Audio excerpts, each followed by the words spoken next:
imunisasi bahwa memang kondisinya saat ini di tingkat global ya sudah mulai bermunculan, termasuk kalau kita melihat potretnya di Indonesia pun pada awal kita memang melihat ada penyakit yang dapat dicegah dengan imunisasi atau PD3. Penyakit-penyakit itu tentu dari pertama 2014 gitu. Namun pada awal itu terjadi sehingga ini memang resikonya akan meningkat dan mungkin kalau tidak semua untuk bisa melindungi diri sendiri, keluarga dan masyarakat, khususnya dengan big catch up. Kalau di Indonesia disukai seperti ini, jadi untuk supaya melindungi keluarga dan melindungi masyarakat itu yang dasar lengkap dari mulai 0 sampai 11 bulan itu kita lihat sudah semuanya sudah untuk balita sama kurang dari 2 tahun juga kita lakukan lagi, termasuk pada saat ada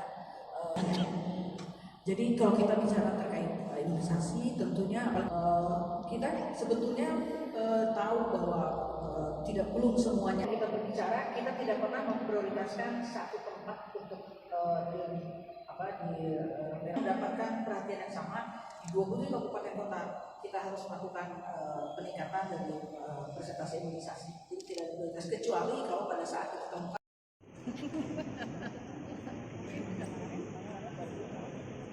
Kepala Dinas Kesehatan Provinsi Jawa Barat bersama dengan Ketua Tim Survei dan Imunisasi, Kemudian ini perwakilan dari WHO untuk Indonesia, Pak Lidan.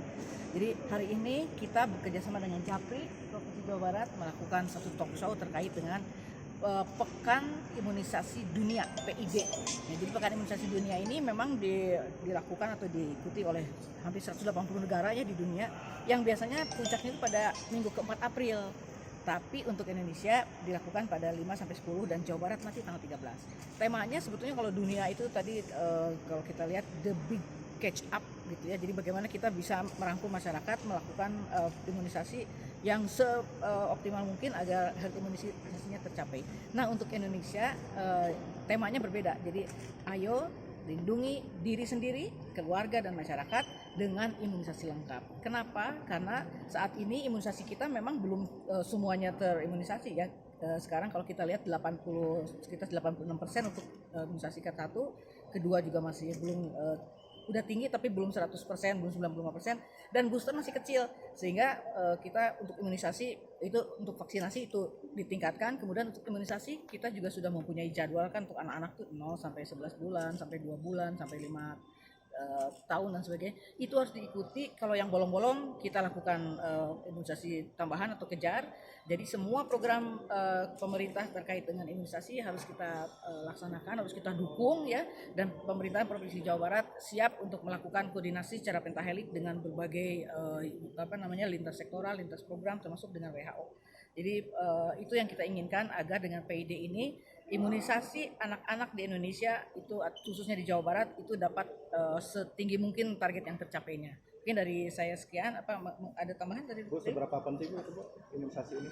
Ya, kan kalau kita lihat imunisasi ini, kalau kita tidak diimunisasi, kita akan bisa menjadi sakit karena penyakit yang sebetulnya bisa dicegah oleh imunisasi. Campak, polio, difteri, itu kan harusnya bisa dengan imunisasi, tidak. Tapi ternyata di Jawa Barat itu beberapa kejadian itu terjadi KLB. Jadi yang tadinya sudah tidak ada menjadi ada lagi, atau peningkatannya lebih dari 3 kali lipat gitu. Itu terjadi di Jawa Barat, sehingga kita menginginkan agar semua anak-anak di Jawa Barat lengkap imunisasinya gitu, supaya tidak terjadi penyakit-penyakit baik itu KLB maupun penyakit-penyakit yang antara kesakitan dan kematian kita tidak tahu. Kalau belum pernah diimunisasi mungkin bisa terjadi kematian juga. Mulainya sejak mulai kapan? Tanggal berapa? Oh, PID ya. Iya. PID itu sebenarnya kalau dunia tuh minggu ke-4 April, tapi kalau di Indonesia antara tanggal 5 sampai 10. Jawa Barat kita akan melaksanakan puncaknya pada tanggal 13 Mei di Bio Farma, insya Allah ya, di Bio Farma. Untuk semua. Kalau ini kan hanya peringatan saja untuk mengingatkan bahwa betapa pentingnya kita harus melengkapi imunisasi. Ya, tanggal 15 untuk yang sudah komplit 95% karena kan jaraknya lebih dari 28 hari ya. Tapi kalau yang kena sweeping itu kita mulainya tanggal 22 Mei. 22 Mei kalau untuk yang belum tercapai sampai 95%. Daerah mana Bu tadi katanya ada 4 atau 9 ya yang belum 90%? Yang sangat rendah 4 daerah. 4 daerah. Boleh disebut? 22 sebenarnya aglomerasi ya. Cimahi ya, Kota Depok, Kota Bekasi sama Kota Bandung. Kenapa Bu? Kota Bandung. Itu karakternya aglomerasi. memang Karakternya masyarakat mobilisasinya juga cepat gitu ya. Kemudian karakter masyarakatnya juga karena kan mungkin kalau daerah kota ya Bu ya, itu kan imunisasi sudah pada lengkap. Jadi masyarakat ngapain lagi anak saya diimunisasi, padahal ini imunisasi sekunder itu tambahan yang tidak ada di imunisasi dasar lengkap gitu. ya mungkin juga karena Edukasinya belum sampai. menengah ke atas tuh biasanya tidak ke puskesmas, adanya di dokter swasta yang bayar. Jadi mungkin cukup bagi mereka gitu. Padahal ini program nasional tuh adanya memang di puskesmas.